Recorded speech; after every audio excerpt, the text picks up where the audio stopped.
మీరందరూ కలిసి ఏలాలి. మరి అందరం కలిసి రేపు ఏలాలంటే ఇప్పుడు సహించాలట.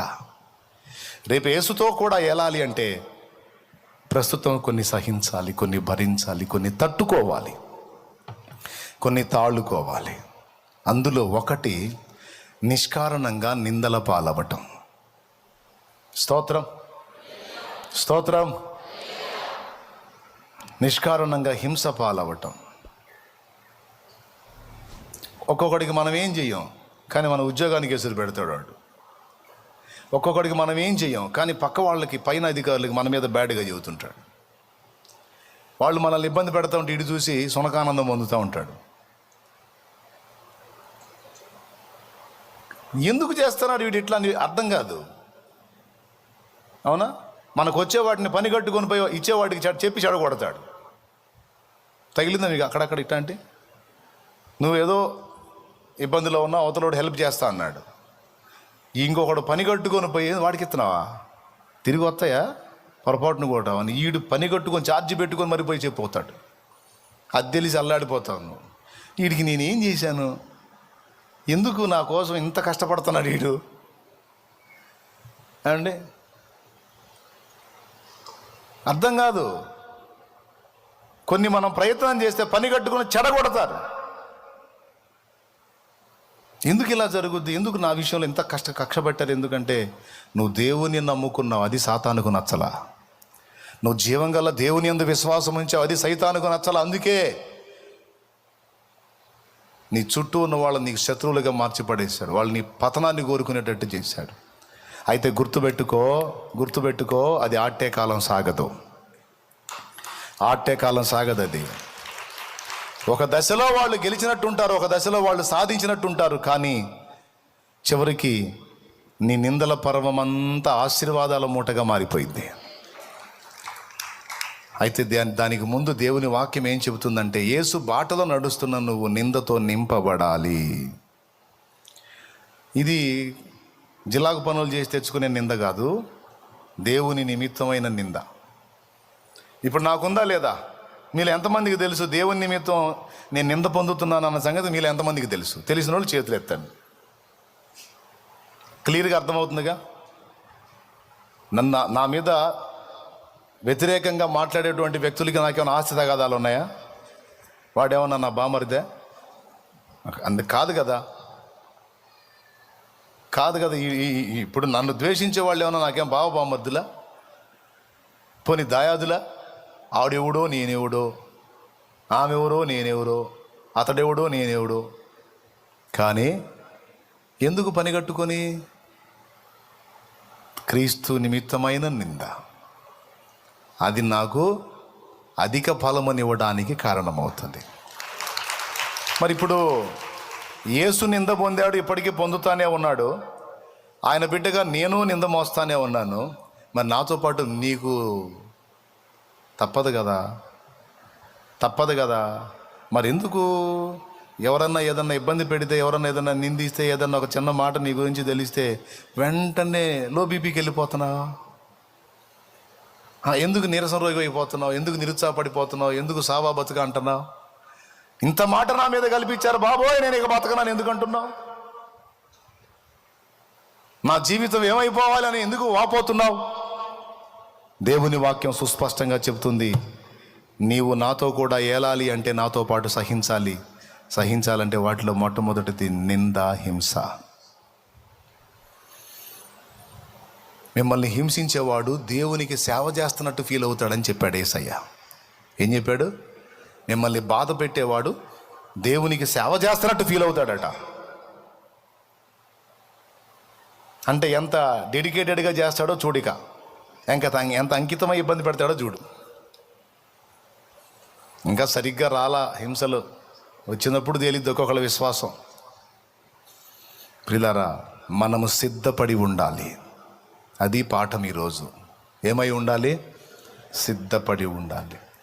నిందలతో నింపబడాలి. పైన ఏమన్నాడు? కొట్టువాని తట్టునకు చెంప. శ్రమల కొరకు సిద్ధపడాలి. శ్రమలతో కూడా శ్రమలలో నింపబడటానికి కూడా సిద్ధమవ్వాలి. నిందల పాలవటానికి కూడా సిద్ధపడాలి. నిందల పాలై నిత్య నిబంధన నీతో చేసిన ఈ శ్రమలతో నిందలతో నింపబడి తట్టుకోవాలి అంటే, వీటితో నింపబడి తట్టుకోవాలి అంటే ముందు అభిషేకంతో నింపబడాలి, పరిశుద్ధాత్మతో నింపబడాలి. అర్థమైందా? దేంతో నింపబడాలి? పరిశుద్ధాత్మతో నింపబడాలి, దేవుని జ్ఞానముతో నింపబడాలి. మనం నింపబడవలసిన సంగతులండి. పరిశుద్ధాత్మతో నింపబడాలి. అందుకే దేవుని వాక్యంలో చెప్పాడు, ఆత్మ పూర్ణులై ఉండండి, ఆత్మతో నింపబడండి అని. యేసు ప్రభు బాప్తిస్మం పొందిన తరువాత శ్రమలు విస్తరించినయా, పొందక ముందు విస్తరించినయా? రైట్. పొందక ముందు తండ్రి చిత్తం నెరవేరిందా కంప్లీట్గా? పొందిన తర్వాత నెరవేరిందా? ఏమంటే యేసు ప్రభు తండ్రి చిత్తం నెరవేర్చడానికి వచ్చి యోర్దాన్లో బాప్తిస్మం పొందిన తర్వాత శ్రమల పర్వం స్టార్ట్ అయింది. ఆ 30 ఏళ్ల పర్యంతం ఆయనకి శ్రమలు లేవు, ఆట్యకాలం శ్రమలు లేవు. చక్క పని చేశాడు, రొట్టంగం పని చేశాడండి, చక్కగా చక్క పని చేశాడు. ఆ మధ్యతరగతి కంటే కింది కుటుంబం, పేదరికం ఉన్న కుటుంబం, మరియమ్మ కుటుంబం. ఆయనకి ఇంచుమించు 18 సంవత్సరాల ప్రాయం వచ్చేసరికి యోసేపు చనిపోయాడనేది చరిత్రకారులు చెప్పే విషయం. మరియమ్మ భర్త యోసేపు చనిపోయాడని చెప్తారు. అంటే యేసయ్యకి 18 ఏళ్ల వయసు వచ్చేటప్పటికి, అంటే అంతకు ముందే తండ్రితో కూడా కలిసి ఆ చెక్క పని నేర్చుకున్నాడు. ఇక ఆయన చనిపోయిన తర్వాత ఇక ఆ చెక్క పని చేసి తల్లిని, తోడబుట్టినటువంటి 4 తమ్ముళ్ళని, ఒకరికంటే ఎక్కువైన చెల్లెళ్ళని మొత్తాన్ని బతికిచ్చాడు ఆయన. యేసయ్యే. యేసుప్రభు అన్నీ చేశాడండి. ఫ్యామిలీ బర్డెన్ కూడా మోసాడు ఆయన, కుటుంబ బాధ్యతను కూడా నెరవేర్చాడు ఆయన. ఇంచుమించు 30 ఏళ్ల ప్రాయం వచ్చిందాకా చేశాడు.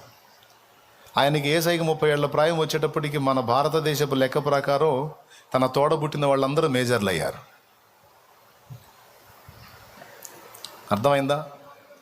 ఆయన తర్వాత మరో 6 అనుకోండి, యాకోబు, యోసేపు, సీమోను, యోధా, 4 ఆయన తర్వాత పుట్టినోళ్ళు మరియమ్మకి.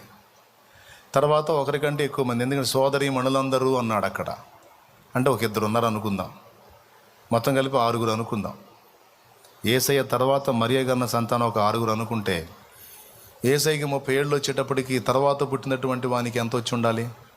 కనీసం 2 సంవత్సరాల తర్వాత పుట్టారు అనుకుంటే, 2 ఏళ్ళకి సంతానం అనుకుంటే, యేసయ్యకి 30 ఏళ్ళు వచ్చేటప్పటికి ఆయన తర్వాత పుట్టిన వాడికి 28 వచ్చి ఉండాలి. తర్వాత వాడికి 26, తర్వాత వాడికి 24, అవునా? తర్వాత ఆడపిల్ల 20, తర్వాత ఆడపిల్ల 18. సో టోటల్గా మొత్తం మేజర్లు అయిపోయారు. యేసుకు 30 వచ్చేటప్పటికి తన ఫ్యామిలీలో తన తోడ పుట్టిన వాళ్ళందరూ పెద్దోళ్ళు అయిపోయారు. అంటే వాళ్ళని పెద్ద చేసిన దాకా తన బాధ్యత నెరవేర్చి ఆయన 30 ఏళ్ల ప్రాయంలో సేవకు వచ్చాడు. సో అంతకుముందు ఆయన సామాన్యుడిగా ఉన్నాడు, చెక్క పని చేసుకుంటా ఉన్నాడు కనుక పని చేస్తాడు. అదే కష్టం. ఈరోజు నువ్వు నేను కడుపు నింపుకోవడం కోసం పని చేస్తున్నామే, అంతవరకే కష్టం. కానీ ఆ తర్వాత కదా రకరకాల శ్రమలు అనుభవించింది. అవన్నీ అనుభవించడానికి ప్రభువుకి అభిషేకం తోడ్పడింది. ఆ శ్రమలన్నీ తట్టుకోవడానికి దేవుని పరిశుద్ధాత్మ యేసయ్యకు సహకరించాడు. అందుకే బాప్తిస్మం పొందిన వెంటనే బజార్లమిడి బోల యేసయ్య. బాప్తిస్మం పొందిన తరువాత నేరుగా అరణ్యానికి వెళ్ళాడు. ఆత్మచేత అరణ్యమునకు కొనిపోబడెను. అక్కడ 40 దినములు ఉపవాస ప్రార్థన చేశాడు. ఒక సామాన్యుడిలాగానే తాను దేవుడై ఉండి ఆ దేవత్వపు మహిమను అక్కడే వదిలిపెట్టి నరుడుగా భూమి మీద పుట్టి ఏమీ లేనివాడు భక్తి సాధనతో అన్నీ పొందుకున్నట్టు యేసు ప్రభు 40 రోజులు ప్రార్థన చేసి ప్రత్యేక ప్రార్థనలో గడిపి సాతాను శోధనలను 3 ఎదిరించి ఆత్మ బలముతో నిండిన వాడై గలిలయకు వచ్చిందని లూకాసు వార్త 4వ అధ్యాయం ఒకసారి తీయండి. లూకాసు వార్త 4వ అధ్యాయము 14వ వచనం. 4:1 నుంచి చదువున్నాను ఫస్ట్. యేసు పరిశుద్ధాత్మ పూర్ణుడై యోర్దాను నది నుండి తిరిగి వచ్చి 40 దినములు ఆత్మచేత అరణ్యములో నడిపింపబడి అపవాది చేత శోధింపబడుచుండెను. అది అయిపోయింది కదా. ఆ శోధన అయిపోయిన తర్వాత 14వ వచనం. అప్పుడు యేసు ఆత్మ బలముతో గలిలయకు తిరిగి వెళ్ళెను.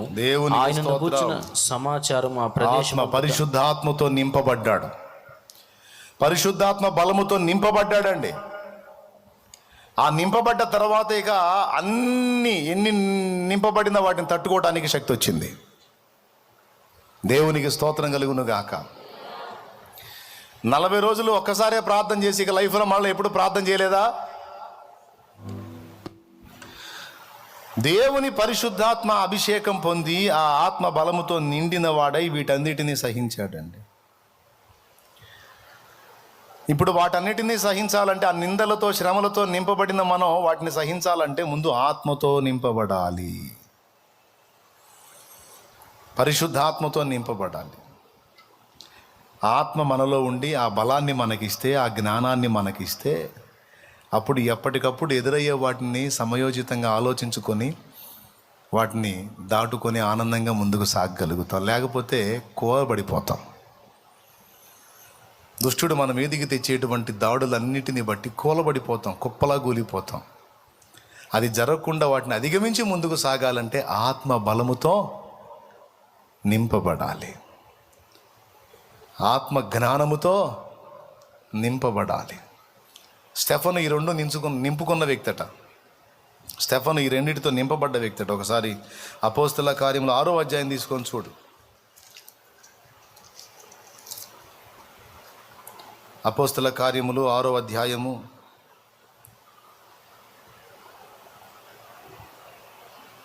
5వ వచనం నుంచి చూడండి. వాళ్ళు చెబుతారు, ఈ మాట జనసమూహం అంతటికి ఇష్టమైనందున వారు విశ్వాసముతోనూ పరిశుద్ధాత్మతోనూ నిండుకొనిన వాడైన స్టెఫను, ఫిలిప్పు, ప్రోకోరు, నీకానోరు, తీమోను, పరిమనాసు. ఓకే, స్టెఫన్ ఉన్నాడు అందులో. విశ్వాసముతో నిండుకున్నాడట, పరిశుద్ధాత్మతో నిండుకున్నాడట. అంతేనా? 8వ వచనంలో కృపతోనూ బలముతోనూ నిండుకున్నాడట. అంతేనా? ఇక్కడ చూడండి 10వ వచనం చూడు. మాటలాడుట యందు అతడు అగుపరిచిన జ్ఞానమును అతనిని ప్రేరేపించిన ఆత్మను వారు ఎదిరింపలేకపోయింది కదా. ఏమండి, ఏమని చెప్పారు అపోస్తలులు 6వ అధ్యాయం 3వ వచనంలో? కాబట్టి సహోదరులారా, ఆత్మతోనూ జ్ఞానముతోనూ నిండుకొని మంచి పేరు పొందిన 7 మనుషులను ఏర్పరచుకోండి అంటే, ఆ 7 స్టెఫన్ ఉన్నాడు, ఫిలిప్ ఉన్నాడు. ఇక్కడ దేనితో వాళ్ళు నింపబడ్డారో మనం వాటన్నిటితో నింపబడాలి. తెలుసుకోండి, గుర్తు రాసుకోండి. చాలా ఉన్నాయి అక్కడ నింపబడాల్సిన సంగతులు. విశ్వాసముతో నిండుకోవాలట. ఏమండి? ఆత్మతో నిండుకోవాలట.